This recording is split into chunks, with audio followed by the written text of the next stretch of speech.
This is a presentation on our case study on the professional disc golfer, the game of throws. Because who doesn't love puns? Who doesn't love puns? I hate puns. Yeah. Anyway, so this is a presentation by me, John Sahuc, and Ryne. Ryne Navarro, who can barely speak right now. So I want to let him have the floor because you're probably going to hear me sneeze and sniffle throughout the whole video. So We were going to tag team this, but allergy season hit like a truck. it's awful. Yes.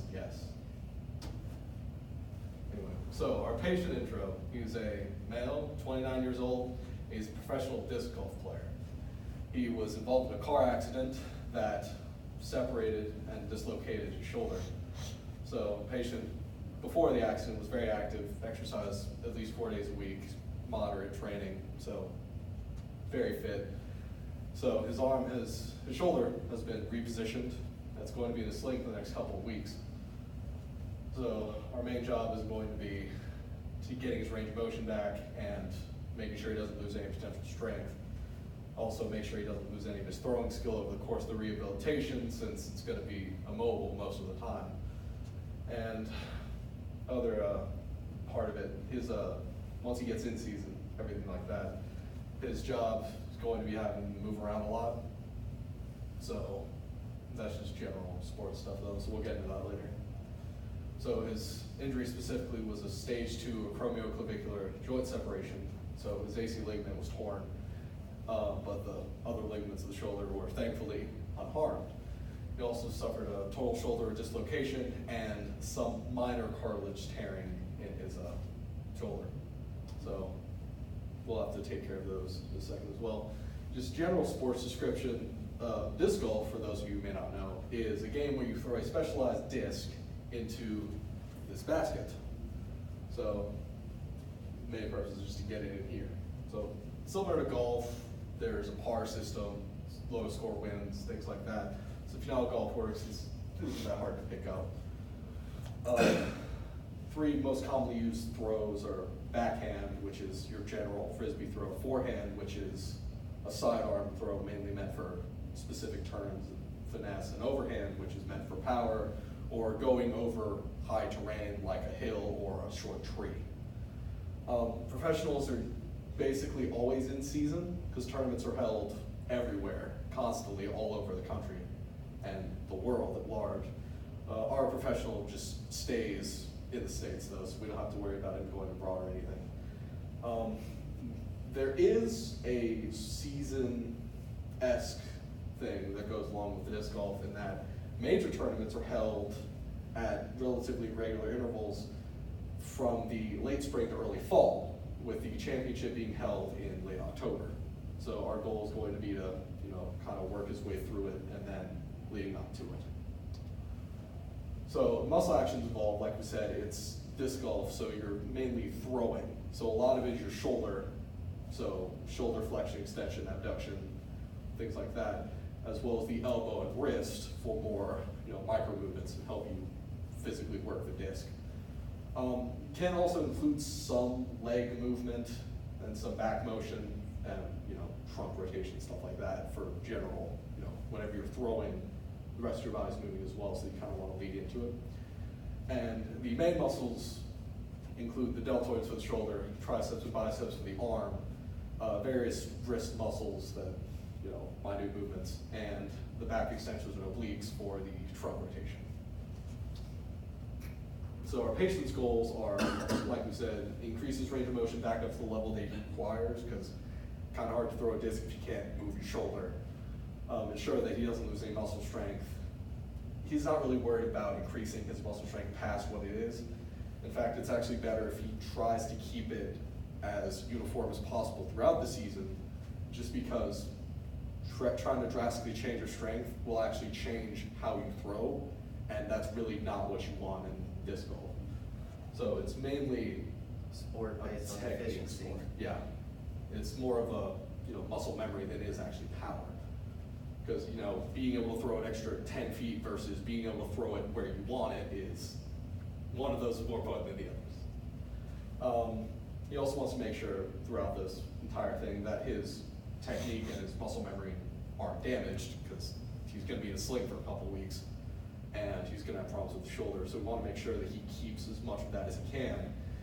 And last one is just during the season, make sure his level of readiness is proper for the tournaments at large, and making sure that once he gets to the major ones, he's really starting to ramp up. So the injuries that come along with the risks that come along with his injury, the shoulder's more likely to re-dislocate now that it's been dislocated before, but this isn't really likely to occur with his injury isn't likely to happen again unless there's a very high level of force that's applied to it.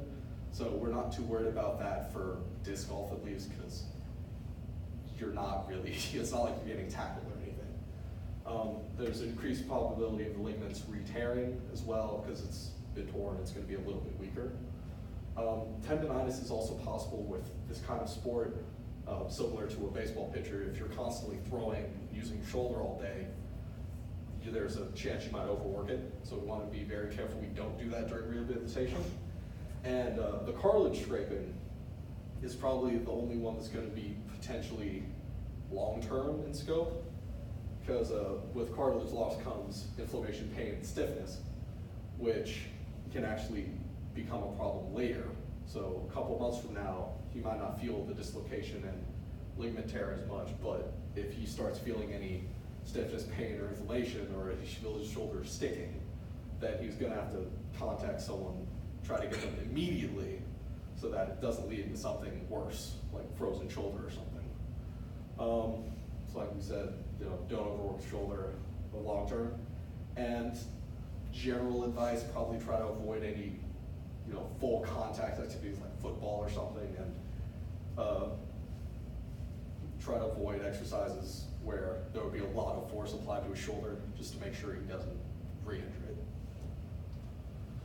So the challenges that come along with this are mostly biomechanical, because it's mainly the range of motion loss and potential muscle atrophy.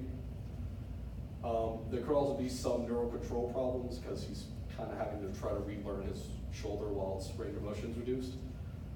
So that'll be mainly during the healing process only, and the possible skill loss that comes with not moving your arm. So you won't be able to practice early on at least. And there shouldn't be many other factors. He's a 29-year-old white male, so there aren't many problems that would be involved in this. And his psychological state should also be monitored, make sure he's not, down, hating being in therapy or anything, making sure he's actually excited to be there, which he is as of right now. He's excited to be able to go to therapy and get everything back the way it was, and that he wasn't injured more, so his outlook's pretty good. So the baseline testing we did was just mostly general background information like blood pressure, heart rate, weight and height. His BMI is a little high. It's in the overweight to obese range, right at the divide, but he's relatively active. He doesn't have a lot of fat on him, so that's not really an accurate scale for anything, but we always like to keep track of baseline information like this. We didn't bother doing any VO2 or serious 1 rep max tests for anything, especially with the injured shoulder, just because they aren't really that relevant to the sport. It's not like he's running constantly or lifting high weights. He's just walking through a field, throwing a 200-gram disc a couple hundred feet at most. That's the most strenuous thing he does. As far as testing went, the only thing we really did do was a flexibility test on his shoulder to measure the range of motion as it is right now. And the range of motion is on the damaged shoulder, just to kind of have a baseline of what we're aiming for now. The flexibility will actually be a little bit different, but mainly because his dominant arm is used more, so it might be a little bit more flexible, but if we can at least get it to the other shoulder, then we'll be fine. So the cycles we're going to be going through is the macro cycle, which will be the full annual exercise plan that we have. And the overall goal of the macro cycle, it's going to be divided into mesocycles, and the overall goal of them is to rehabilitate the injury. So get his shoulder back up, get him back to where he was, and then prepare him for the competitive season and supply workouts for him to do during the season to help improve him as much as possible and increase his performance in those major competitions, especially leading up to the championship in October. So the macrocycles will be subdivided into 5 mesocycles, which will be rehabilitation, preseason, in-season, postseason, and off-season. And rehabilitation will be the first one, obviously. And it's mainly focused on, getting range of motion back, limiting muscle atrophy, and making sure his skill is preserved as much as possible. Preseason will be the transition from the rehab into the season proper. And the main focus is going to be increasing his strength a little bit, but it's going to have a lot of skill training for throws, specifically because he's been out for a little while beforehand. You want to try to increase that as much as possible before the season starts. The in-season will be the time in which tournaments are taking place, where he's traveling a lot and doing a lot of tournaments, including the major ones, which will be outlined specifically. And it's the most varied stage when it comes to exercises, just because it's going to change a lot depending on how much workup time he has, where he's going, and how long each tournament's going to be. They are the same for the most part, except for the championship, which we will get into. Then there's the postseason, which will transition from season into the off season, which will be, once the championship's finished, once he's done with the major tournaments, we'll go into this. He'll do more general recreational stuff, things that don't really involve throwing a disc at all, and give him a little bit of downtime. And then of course the off season, which is the period between the end of one season and the workup of the next. So that'll be mainly hypertrophy and general strength, just to kind of try to bulk him up a little bit, so that once you get to preseason, he can focus on getting those throws back with a little bit of added strength potentially. So the first mesocycle will be rehabilitation, and it'll take up the entire rehabilitation process. Should take about 4 weeks, so about a month. And it'll be divided into 2 microcycles. The first one being particularly focused on range of motion, and the second one being strength and sport specific. So the first one, as you can see, is the first couple of weeks, and he'll be doing a lot of range of motion exercises here with some minor resistance. Now these will be very lightweight stuff, basically just to make sure his arm and the muscles there don't atrophy while he's in the sling. Now the first week on as well, since we won't really be able to do any sport specific practice yet, like he won't really be able to move through the motions of his throws, we're going to be giving him some minor cognitive exercises, like Simon says, where closes his eyes, touch random part of your body, just kind of make sure his movement is fluid, and then he knows where he's going.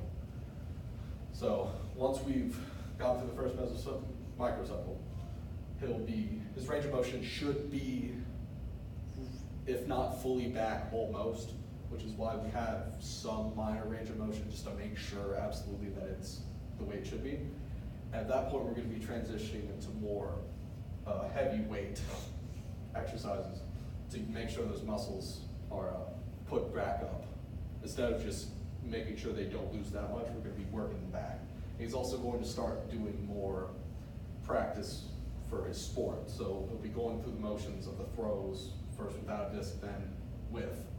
And then as his range of motion comes back, he'll be able to fully run through stuff and maybe even potentially start throwing a couple of them lightly. Maybe not a full throw like he would do in a tournament, but minor ones, so we can try to get that action back. And the overall workload for the first microcycle, again, initially it'll be mainly range of motion. He'll be doing this 4 or 5 times a week, just because we want to work that range of motion as much as we can early on to stop him from getting any frozen shoulder, anything like that. So 3 sets 8, with the most important thing here will be minute to a minute and a half of holding at the apex of every stretch, just to kind of make sure that range of motion is in. And then some very minor resistance. And then later on, whenever he does get to the end of the range of motion, he'll be doing some minor practicing, but it'll be for a relatively short amount of time. And just to kind of make sure he has that skill acquisition. If anything, it's mainly for the wrist and arm instead of the shoulder itself. Later on, we'll be increasing his workload and increasing the amount of time he does all of the practices. We'll also be, putting in overhand and practice specifically because earlier on, we don't really want him to be doing overhand, which is, requires a lot of range of motion in your shoulder. So we'll be adding that in as well. He'll be increasing those, just to kind of work him up to preseason, which is the next cycle. So it's basically just the transitional period between the rehabilitation and the start of the season. It'll also be about 4 weeks long and also divided into 2 week long microcycles.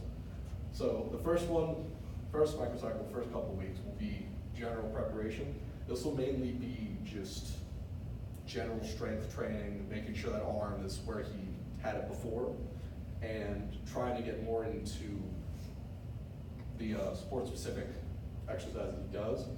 And the second one is actually going to be similar to the in-season exercise that we have, because as soon as he's done with this, his first tournament comes along. Now it's a minor tournament, but we want to start out strong. So in addition to the things we already have, the practices we already have, he's also additionally going to start running courses, which would be local courses, the ones he usually runs, the ones he knows well, and he'll start running those, along with focusing on specific throws. And for the workloads for this, it's going to be, a little bit higher, but from 50 to 60, percent of his one-rep max, and mainly just meant for a little bit more strength acquisition, and then obviously the sport-specific training, and then the addition of the course running, which is not really preseason. It's mainly in season, but kind of wanted to put it here. Next. So the in season is the third mesocycle. It's the longest, and it's the period in which all those major tournaments are going to be taking place along with all the minor ones. It'll also be divided into 2 microcycles, and for each of these, the microcycles are going to be divided into general practice and then specialized practice. So general will be just making sure he's maintaining his strength and skills, and then specialized will be more specific to what the next event he has that's coming up is. And the overall length of the microcycles will vary based off of how much time is in between one major tournament and the next. So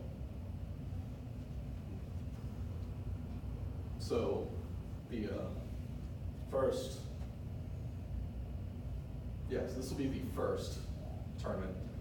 Sorry, I got a little stuck up there. It'll be in Scottsdale, Arizona at the Vista del Camino Park. And the general terrain of this particular course is there are multiple water hazards. There's lakes everywhere, there's rivers, and a few trees, no real heavy forest. But what you're gonna want here is the ability to throw very far. You don't really need any sidearm or backhand in particular to get over any heavy terrain. So mainly what we're gonna be focusing on here in bold is his backhand, which will allow him to throw far, and instead of having to go all the way around a lake, he might be able to go over it. So he's gonna try to really work on his distance with that. The event length is 18 holes, and the workup time he has is 2 weeks. This will actually be occurring at the very end of the preseason. And of course, in addition to all of the skill practice, he'll have his strength practice.